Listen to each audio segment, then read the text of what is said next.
Assalamualaikum warahmatullahi wabarakatuh. Hai sahabat OIF, kembali lagi kita pada podcast kali ini, podcast yang ke-23. Ya sudah 23 saja nih ya. Pada podcast kali ini kita membawa tema implementasi putusan tarjih terhadap perkembangan ilmu falak di Kota Medan. Bersama narasumber kita pada hari ini, narasumber Ustadz Maulana Siregar MA. Halo Ustadz, apa kabarnya? Alhamdulillah sehat. Ya, tapi sebelum itu Ustadz, kami mengucapkan selamat kepada Ustadz yang telah menjadi Ketua Pimpinan Daerah Muhammadiyah Kota Medan. Iya, Alhamdulillah. Ustadz, sebelumnya sudah pernah ke OIF sebelum Ustadz? Ya sering ya. Sering ya? Sering sekali, apalagi di awal-awal OIF berdiri ini juga sering sekali ya. Apalagi juga saya dulu di Wakil Ketua PDM Kota Medan ya, periode lalu ya, 2015-2022 itu kemarin saya korbit tarjih ya, korbit bidang tarjih, jadi ada pelatihan hisab ru'yat gitu. Kerjasama sama OIF UMSL terutama Ustaz.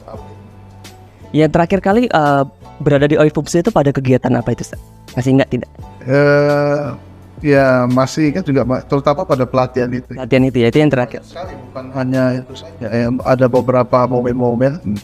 Ya kita kemarin juga, apalagi dulu ada juga dosen-dosen Al-Islam Kemuhammadiyahan di UMSU juga ada kegiatan ya, terutama studi Islam dan iptek itu juga kita ke OIF juga. OIF juga, oke baik Ustadz. Di sini kita sudah berangkum beberapa pertanyaan yang disiapkan oleh tim OIF UMSU Ustadz. Yang salah satunya itu apakah Ustadz memiliki ketertarikan dengan ilmu falak? Dan juga apa tanggapan bagaimana pandangan Ustadz terkait dengan kegiatan-kegiatan yang dilakukan oleh OIF UMSU? Ya, saya terus terang saja ya dengan OIF UMSU ya, apalagi mungkin di medsos saya sering juga ya ngasih support ya, like ya, komentar. Yes. Ya sampai dapat poin. Oh, ada poinnya. Ada poinnya ya, jadi tiap minggu ya dilaporkan ya, ini ternyata poinnya sekian gitu ya. Bukan karena itu, memang dari dulu tertarik ya, apalagi sejak saya di Majelis Tarjih Wilayah Sumatera Utara dulu ya, pada periodenya Pak Prof Nawir jadi Ketua Majelis Tarjih ya.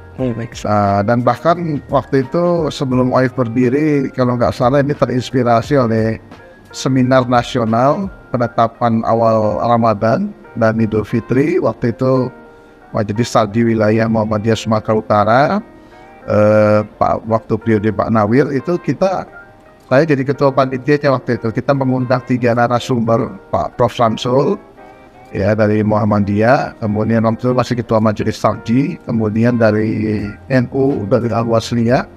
Nah, nggak lama setelah itu habis seminar nasional kan berdirilah OIF tahun 2015-2016 kalau nggak salah. Jadi disitulah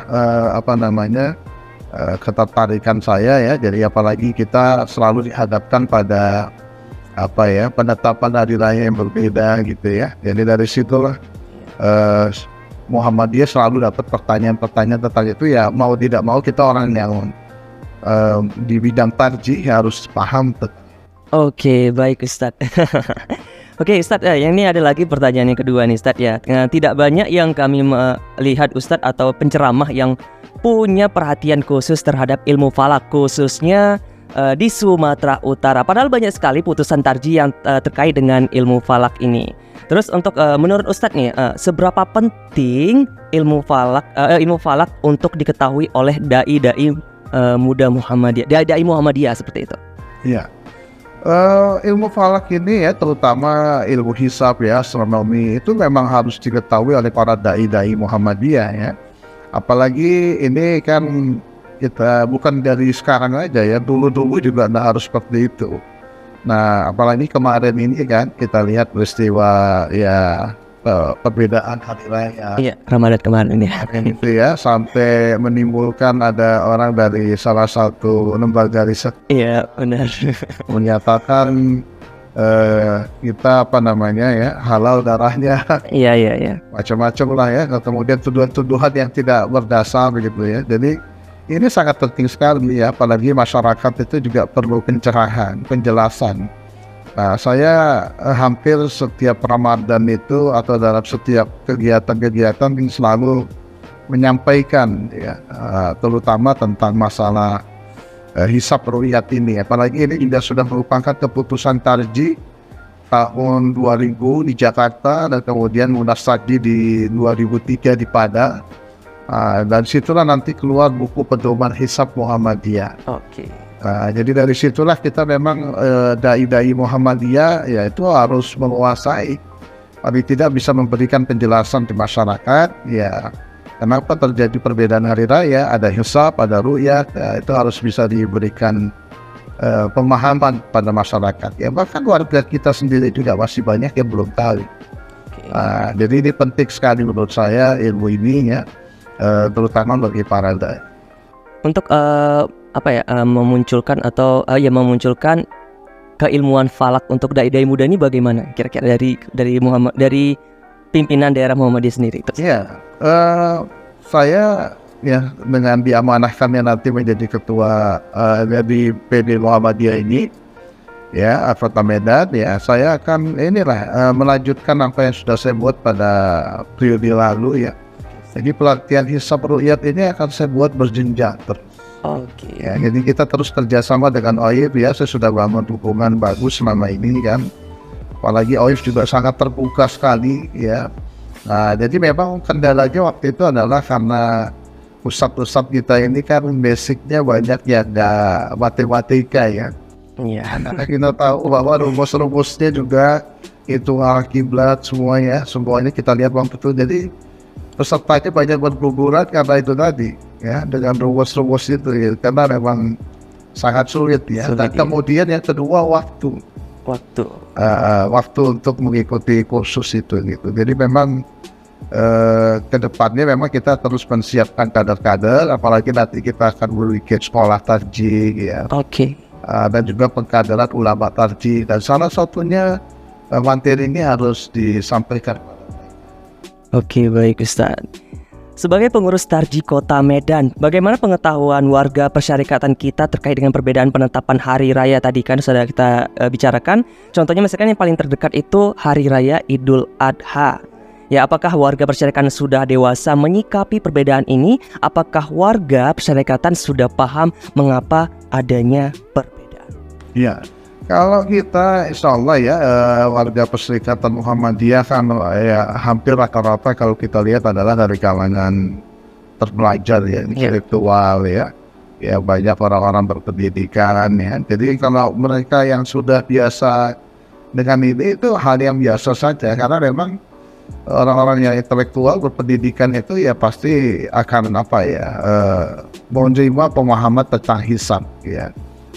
Kenapa kita Muhammadiyah menggunakan hisab ya, karena itu juga kalau di pengajian-pengajian daerah itu kita juga sering memperkenalkan juga itu tentang buku pedoman hisab Muhammadiyah, atau bahkan sering dibuat dalam materi pengajian-pengajian. Iya, baik Ustaz. Ini penting sekali ya, jadi supaya saya yakin sudah cukup dewasa warga kita, dan sudah sering melihat perbedaan ini, dan dia akan terpengaruh mungkin dengan dengan adanya tekanan-tekanan ya, atau Muhammadiyah fobia, ada ketakutan yang sangat tinggi terhadap Muhammadiyah, terutama tentang penetapan itu. Dan saya pikir kemarin itu di Idul Fitri itu Pak Haidar Nasir cukup elegan ya, ketika ditanya oleh wartawan kenapa Muhammadiyah ini yang paling sering ditanyakan banyak orang, nggak ikut pemerintah. Iya.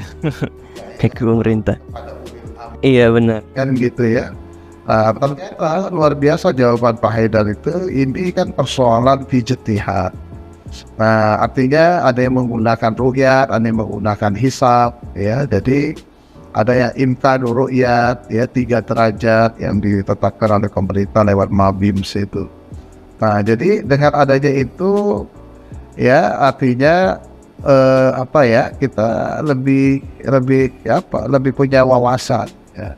Nah jadi Pak Haidar bilang bahwa itu belum disepakati, jadi nggak ada pemerintah itu bukan berarti tidak taat pemerintah. Kalau yang namanya ijtihad itu diserahkan kepada ya kita. Ya, jadi seperti gini dia contohkan, ada 4 mazhab. Benar. Ya, 4 mazhab ini kan semua ada pengikutnya, Iya. ada pemilihnya. Nah, Muhammadiyah kan tidak termasuknya punya mazhab ya, tapi tidak anti mazhab. Nah, itu kan salah satu dari tarjih kita begitu. Nah, kita kan nggak mungkin nanti mazhab tertentu memaksakan orang yang beda mazhab untuk mengamalkan kebetulan penguasanya, pemerintahnya adalah mazhab tertentu. Iya. Nah, kemudian harus diikuti, kalau enggak ya nggak taat pemerintah, ya tidak seperti itu. Logikanya seperti itu. Nah, maka dari situlah warga kita insya Allah sudah sangat memahami lah.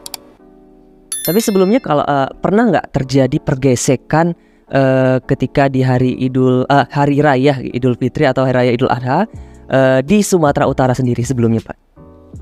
Sejauh yang sudah saya rasakan ya dari beberapa tahun terakhir ya nggak pernah sih ya, nggak pernah ada misalnya pelarangan Iya benar, tempat gitu. untuk sholat gitu ya, nggak ada gitu ya. Cuma ya mereka ya, bahkan yang lucunya kadang-kadang tapi kalau hari raya awal Ramadannya duluan kita ya mereka nggak ikut gitu ya.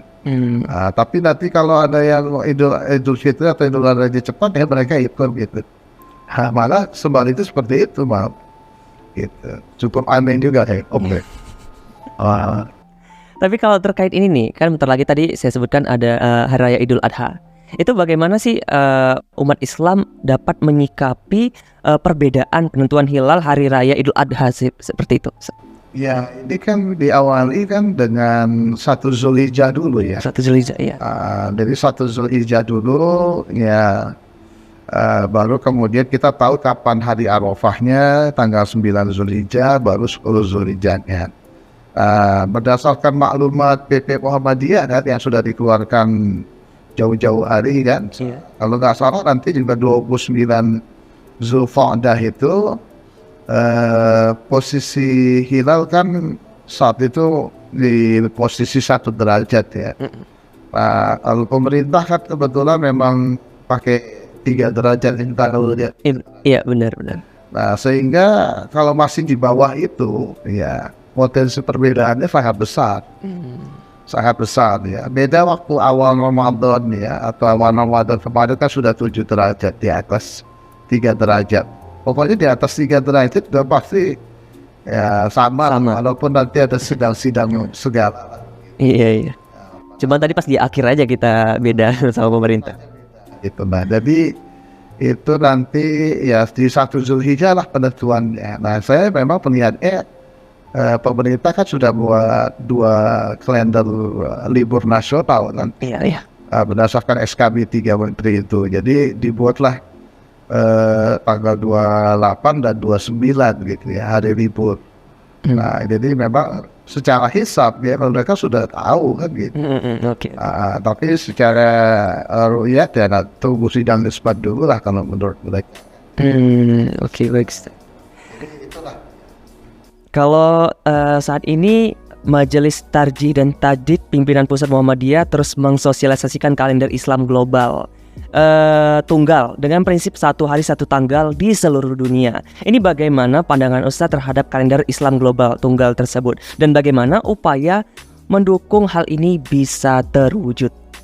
Ya, jadi saya ikuti betul ini ya, apalagi kalau kita ikut kadar ulama tarjih. Ya, saya kebetulan ikut kadar ulama tarjih nasional 2012 di Magelang. Nah, jadi waktu itu yang memberikan pembimbingan Prof. Samsul Agwan ya.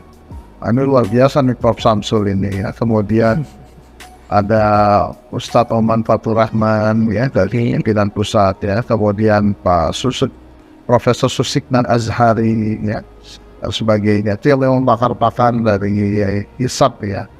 Nah, jadi oleh karena itu saya dengar juga kabarnya kalender ini kan juga Udah digagas sekitar 2016. Iya. Iya benar. Tanggal 28 sampai 30 Mei 2016, dan waktu itu sempat terjadi voting ya. Satu hari satu tanggal yang sama, kemudian yang kedua dibagi menjadi 2 zona, ada zona timur, zona barat. Nah ternyata yang unggul adalah satu hari satu tanggal yang sama, dan disepakati dalam pertemuan Turki tersebut, Istanbul. Nah jadi oleh karena itu tentang kalender Hijriah internasional juga sudah dibahas juga di Majelis Ulama ya, dengan ormas-ormas Islam di Indonesia, tapi memang belum ada titik temu. Nah kalau saya melihatnya ini sangat baik sekali ya, artinya saya sepakat itu ya dengan ada himbauan, misalnya ada sebuah hadis yang menyatakan as-saumu yauma yasumun ya, tasumun ya, kemudian ada yang mengatakan berpuasalah kamu dengan orang yang banyak berpuasa. Kemudian wal fitru yauma tuftirun. Kemudian juga berhari raya lah kamu dengan banyaknya orang yang berhari raya. Ini kan hadis ini menunjukkan bahwa andai kata ini sudah ada kalender Hijriah internasional atau global ini, ya semuanya sama, nggak akan terjadi perbedaan. Jadi makna hadis ini pun sejarah. Ya, jadi bukan berarti yang mengatakan berpuasa dengan banyaknya orang berpuasa berhari raya, dengan banyaknya orang berhari raya itu kemudian kita anggap sebagai apa namanya? Ya, itu yang menetapkan adalah pemerintah misalnya ya, ulil amri dan sebagainya. Bukan seperti nah, jadi artinya memang hadis tadi, kalau kita ada kalender Hijriah internasional, insya Allah ya persatuan umat Islam akan semakin baik, bagus ya, dan kemudian kepastian hukum, kepastian kita pun dalam menjalani sesuatu lebih pasti. Kalau meminjam istilahnya Pak Abdul Mukti ya, sekretaris umum itu ya, kalau pakai hisab itu jauh-jauh hari kita udah tahu berapa tahun dia akan datang, kita sudah bisa memastikan. Sehingga beliau mengatakan ya jangan sampailah lontong-lontong itu dihangatkan, karena udah masa lontong rupanya nggak jadi ya. Atau mungkin ya itulah istilahnya kayak ibu-ibu lebih paham kapan datangnya apa dan sebagainya. Jadi memang apa ya, kalau kita perhatikan ya kalender Hijriah global ini satu hal yang sangat mendesak, dan ini salah satu agenda tajdid ya, pembaharuan dari Muhammadiyah. Dan saya yakin ke depannya ini memang butuh waktu saja, proses ya. Saya yakin ke depannya itu akan bisa terwujud lah, sebagaimana dulu ya Haji Ahmad Dahlan waktu meluruskan arah kiblat dianggap orang aneh ya, dianggap gila dan sebagainya. Tapi kemudian kan pada tahun 2010 ya, fatwa Majelis Ulama Indonesia kan mengatakan kiblat itu bukan menghadap ke barat ya, kemudian kan dicabut itu, dan ternyata apa yang menjadi gagasan Kiai Ahmad Dahlan itu sebagai pembaharu ya terbukti. Apalagi kita sudah menggagas tentang kalender Hijriah internasional, walaupun kemarin ada ustadz yang ya sudah diproses juga ya, yang menuduh Hijriah ya, yang salah satunya adalah gagasan kalender Hijriah global ini. Padahal enggak, ini sesuatu hal ya, kalau kata Prof. Samsul itu satu hal yang sangat memalukan dan menginginkan. Sampai hari ini kita umat Islam belum punya ya kalender yang menyatukan seluruh dunia Islam. Ini memang cita-cita dari umat Islam yang memang ingin sekali satu hari satu tanggal untuk seluruh dunianya gitu.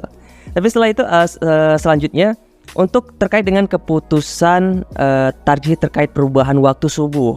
Nah, setelah kajian yang dilakukan, Muhammadiyah melalui Munas Tarjih telah merubah penetapan waktu subuh menjadi minus 18 derajat, yang artinya penambahan 8 menit dari waktu subuh selama ini. Nah, untuk pandangan Ustadz, bagaimana implementasi keputusan tarjih terkait waktu subuh di masjid-masjid Muhammadiyah di Kota Medan? Apakah sudah menerapkannya? Apakah ada kendala atau bagaimana, Ustadz? Iya, kendala itu pasti ada ya, dan waktu itu bertepatan dengan Musbida Kota Medan. Oke. Nah, saat itu sedang dalam kondisi COVID-19 ya waktu itu, dan saya waktu itu sebagai korbit Tarji akhirnya membacakan hasil tanfis ya dari pimpinan Pusat Muhammadiyah Majelis Tarji tentang kriteria subuh itu. Nah sebenarnya waktu saya masih anggota Majelis Tarji wilayah Sumatera Utara, waktu itu tahun 2010 ada Munas Tarji di Malang ya, tepatnya di UMM. Itu isu tentang ini juga sudah digulirkan sebenarnya. Oke. Ya sudah digulirkan, jadi subuh yang terlalu pagi ya, di Indonesia. Sampai kita melakukan pengamatan pada waktu itu. Nah, jadi ada kemudian ini kan digulirkan lagi, kemudian ada Profesor Tono Saksono juga ya mengangkat persoalan ini dan sebagainya, sampai akhirnya ada 3 lembaga kan, baik dari OIF sendiri, kemudian juga dari Universitas Ahmad Dahlan, kemudian juga dari UHAMKA juga yang ada 3 lembaga di situ, dan akhirnya puncaknya adalah di Munas Tarji ke-31 di Gresik, Jawa Timur ya. Itulah akhirnya diputuskan yaitu minus 18. Nah, dalam implementasinya di Kota Medan ya, setelah kita mengumumkan itu ya, insya Allah hampir sebagian besar masjid takwa kita sudah terlaksanakan ya. Apalagi saya juga sering koordinasi dengan Ustadz Arwin sebagai kepala OIF. Tolonglah Ustadz misalnya jadwal sholat per tahun karena kan jadwal abadi itu kan mendapatkan kajian-kajian terbaru ya, kritik gitu ya. Iya, tidak ada jadwal abadi gitu ya. Nah jadi dibuatlah jadwal oleh OIF per tahun. Nah itulah jadwal itu kemudian kita sebarkan ke ke masjid-masjid takwa itu, dan disettinglah di jam-jam mereka, di jam-jam sholat atau di TV-TV digital masjid misalnya.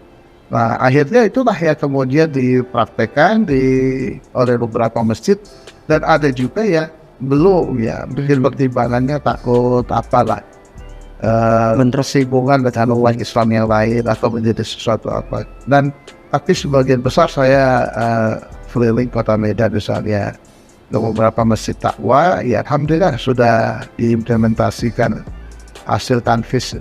Oke. Jadi yang sangat kita sedihkan kemarin kalau tidak salah waktu ada tabligh akbar di Marelan ya, salah satu pembicaranya adalah Ketua PWM Aceh ya, Pak Muharir ya. Pak Muharir itu menyatakan kalau kami di Aceh ada sulit Ustaz. Karena kalau berhadapan dengan tokoh-tokoh masyarakat di sana dan sebagainya. Tapi kalau di Medan ini khususnya saya lihat ada sebagian besar berjalankan putusan kita. Tapi kalau harapan atau saran Ustadz terhadap implementasi putusan-putusan Tarji dan sosialisasi putusan-putusan Tarji Muhammadiyah yang terkait dengan ilmu falak di Kota Medan atau Sumatera Utara itu ada harapan dan sarannya tidak, Ustadz? Iya, saya rasa begini ya, karena memang putusan Tarji kita ini sebenarnya sudah cukup lengkap sekali. Jadi artinya ya kita mau pakai sampai saya pernah menjelaskan dulu ada acara refreshing ketarjihan ya, pemahaman ketarjihan bagi mubalik Muhammadiyah Kota Medan. Mereka merespon bahwa ternyata banyak sekali putusan Tarji kita itu dan kurang tersosialisasi. Ya apakah mohon maaf cari buku Tarji saja di Gramedia itu nggak akan dijumpai. Nah maka dengan adanya digitalisasi ini, apalagi ada lembaganya seperti itu, ya kita perlu tim IT ya yang menyebarkan hasil putusan-putusan itu tadi. Ya jadi termasuk ya tentang ilmu falak, tentang penentuan waktu subuh tadi ya, kemudian tentang berbagai hal itu perlu kita tuliskan ya. Jadi kita jangan sampai sekarang ini kalau ada masalah di YouTube misalnya kita ketik ya masalah ini berarti nama ulama ini yang ini gitu ya. Dari tadi susah. Nah ini kita perlu ada tim menurut saya ke depan ini. ya termasuk tim dari lawyer juga yang akan Mensosialisasikan beberapa putusan-putusan ini. Nah, apalagi ya kita nanti ke depannya juga kan bukan cuma hisab saja ya, tapi juga tentang kiblat ya, kemudian tentang waktu sholat ya.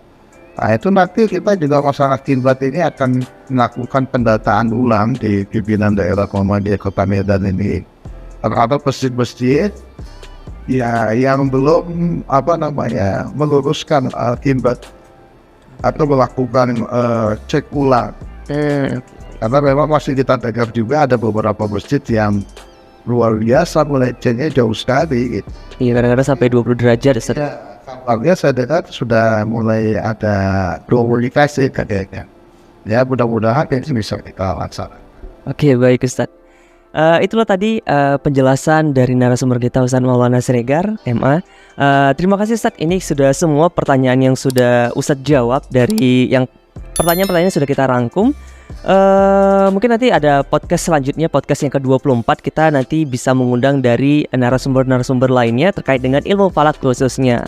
Nah kalau gitu Ustadz, kami ucapkan terima kasih, bukan saya saja tapi Oifumsunya juga mengucapkan terima kasih atas kehadiran Ustadz di Oifumsu pada podcast yang ke-23 ini. Baik Ustadz, saya akhiri Ustadz, boleh? Oke, izin kita akhiri pada podcast kali ini. Wassalamualaikum warahmatullahi wabarakatuh.